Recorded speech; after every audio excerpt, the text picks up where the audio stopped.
Once again, looking live at the U.S. Capitol at this hour here in Washington. A security sweep on the floor of the U.S. House. We're told maybe 9:30, maybe 10 o'clock Eastern Time is the starting point for that secret session. We don't expect to see the House of Representatives back in public tonight. They'll be back tomorrow morning at 10 and continue their public debate on the FISA legislation. Earlier this evening, about 6 o'clock Eastern Time, there was some debate on the floor talking about this secret session, this closed session. Here's some of what led up to where we are now. Madam Speaker, at the request of and after discussion with the distinguished Republican whip, I ask unanimous consent that at a time designated by the Speaker on the legislative day of March 13th, 2008, the House resolve itself into secret session as though pursuant to Clause 8 of Rule 17. Secondly, debate in such secret session proceed without intervening motion for 1 hour, equally divided and controlled by the Majority Leader and the Minority Whip.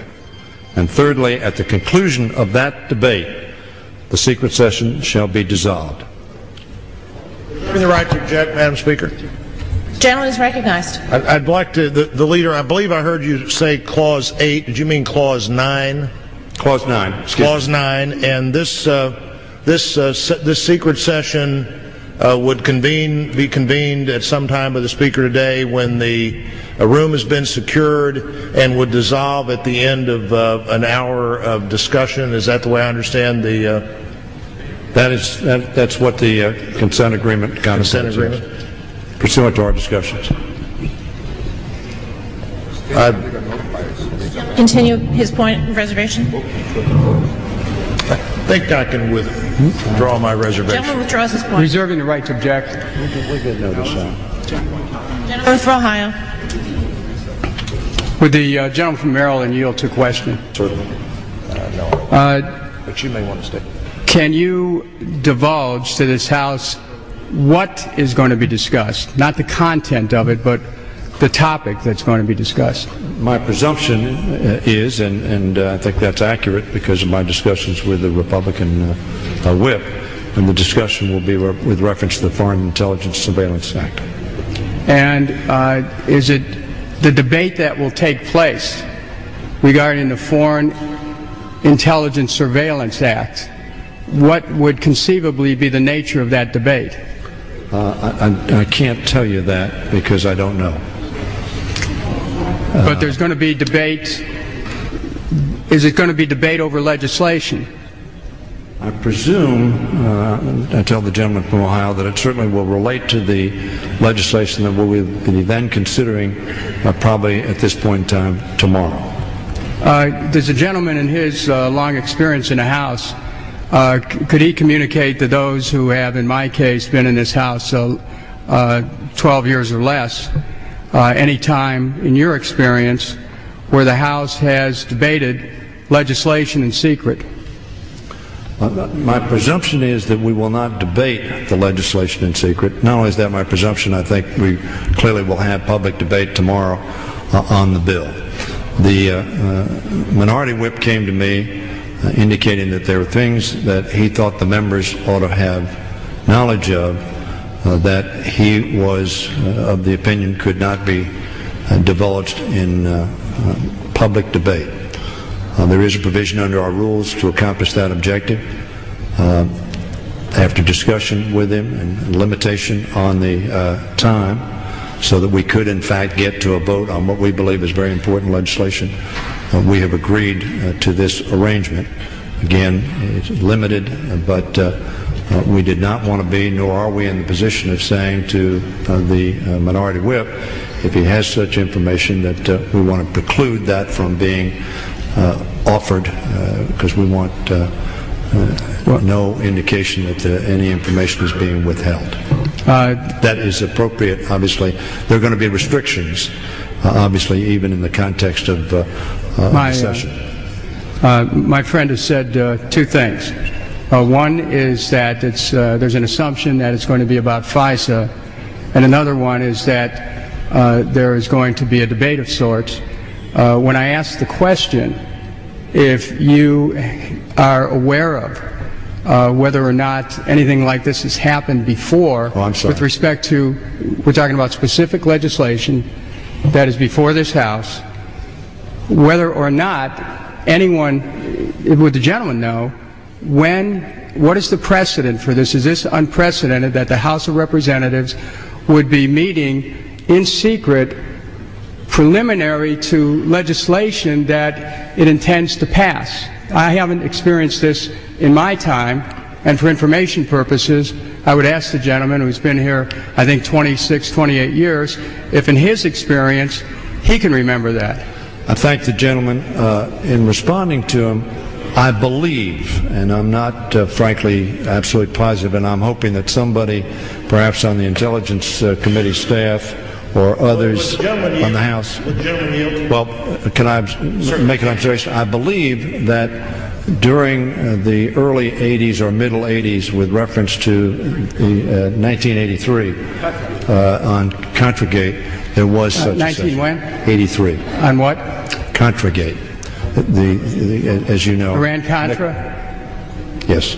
Was that before the hearings or after the hearings?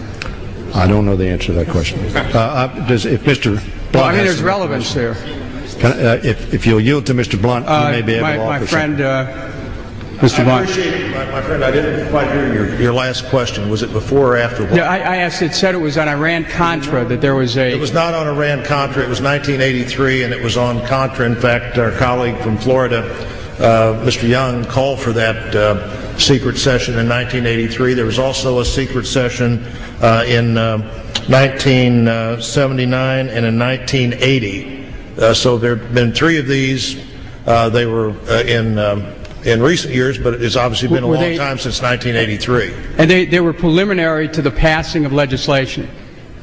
I don't know the answer to that. Well, I just want to point out something here as this House proceeds on this track. There are some of us here who feel that this country has drifted towards a version of a national security state.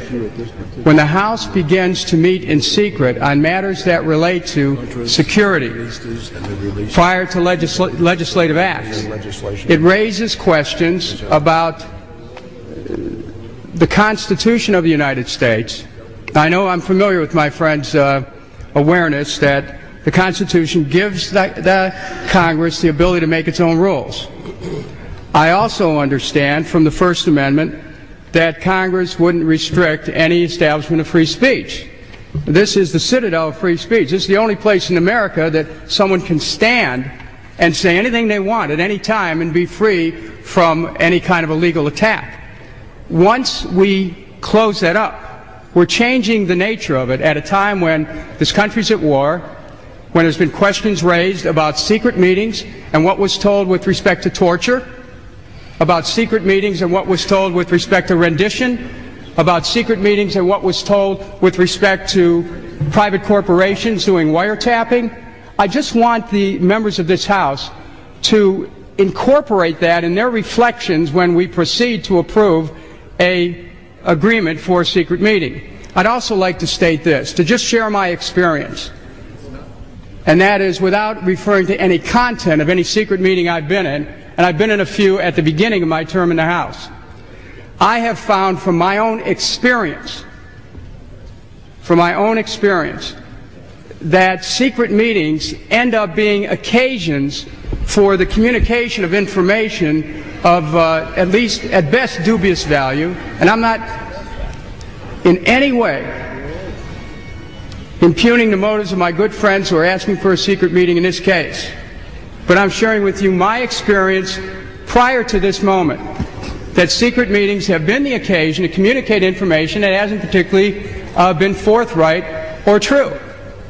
Now, you know, and I could point to individuals, at least one individual who's sitting in this chamber right now, who when we had a secret meeting right after 9/11, walked right down that aisle and, you know, uttered a famous barnyard expletive after we were being briefed in a secret meeting by a member of the administration. Some of you were there at the time to remember. So I'm just communicating a concern here about the path we're going down.